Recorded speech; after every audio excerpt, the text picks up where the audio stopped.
இது normal single phase induction motor. என்ன ப்ராப்ளம்னா ஃபேன் ஓடல.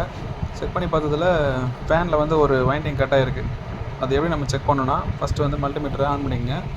ஆன் பண்ணிவிட்டு இது வந்து கண்டினியூட்டி மோடில் போட்டுக்கணும். கண்டினியூட்டி மோடில் போட்டுட்டு ஃபங்க்ஷன் ப்ரெஸ் பண்ணிங்கன்னா அதில் கண்டினியூட்டி ஆப்ஷன் வரும். ஸோ கண்டினியூட்டி ப்ரெஸ் பண்ணிவிட்டு இது வந்து ஃபேனோட 3 லீடு, ஒன்று வந்து காமன், ஒன்று ஸ்டார்டிங், ஒன்று ரன்னிங் அப்படி இருக்கும். ஸ்டார்டிங் வைண்டிங் பார்த்தீங்கன்னா காமனுக்கும் ஸ்டார்டிங்கும் ரெசிஸ்டன்ஸ் வந்து ரன்னிங்க்கு வந்து கம்மியாக இருக்கும். காமனுக்கும் ஸ்டார்டிங் வந்து ரெசிஸ்டன்ஸ் வேல்யூ அதிகமாக இருக்கும்.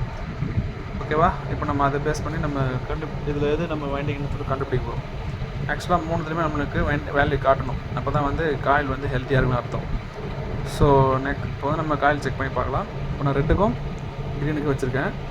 வேல்யூ நம்மளுக்கு காட்டலை. ஸோ காயில் வந்து சரியில்லை, காயில் வந்து டேமேஜ் ஆகிடுச்சு. இப்போ க்ரீனுக்கும் ரெட்டுக்கும் வைக்கிறேன். க்ரீனுக்கும் ரெட்டுக்கும் வைக்கும் போது உங்களுக்கு வேல்யூ காட்டுது. ஸோ இது நம்மளுக்கு கண்டினியூட்டியில் இருக்குது. அப்போ இந்த இந்த இந்த 2 காயிலுமே நம்மளுக்கு ஹெல்த்தியாக இருக்குது. நான் நெக்ஸ்ட்டு ரெட்டுக்கும் பிளாக்கு வைக்கிறேன். இதுக்கும் நம்ம 99 காட்டுது. இதுவும் நல்லாயிருக்கு. ஸோ இதுக்கும் க்ரீனுக்கும் பிளாக்குக்கும் நம்மளுக்கு பார்க்கும்போது கண்டினியூட்டி இல்லை. ஸோ நம்மளுக்கு 3த்துக்குமே ஆல்டர்னேட்டிவாக பார்க்கும்போது வேல்யூ கண்டிப்பாக காட்டணும். அப்போ தான் வந்து காயில் நல்லா இருக்குன்னு அர்த்தம். இந்த ஃபேனில் வந்து காயில் அவுட்டு. ஸோ நம்ம இது ஓப்பன் பண்ணி பார்த்தா இந்த காயில் எங்கே போய் கட் ஆகிருக்கோ அது நம்ம சால்ட்ரிங் பண்ணால் ஓடும். அப்படி இல்லைனா ஃபுல் வைண்டிங்கே செக் பண்ணி பார்த்தா ஃபேன் ஓடும். ஸோ இதுதான். நெக்ஸ்ட் வந்து நம்ம கெப்பாசிட்டிலாம் எப்படி ஆட் பண்ணி கனெக்ஷன் கொடுக்குறோன்றதை நான் நெக்ஸ்ட் வீடியோவில் போடுறேன். தேங்க்யூ.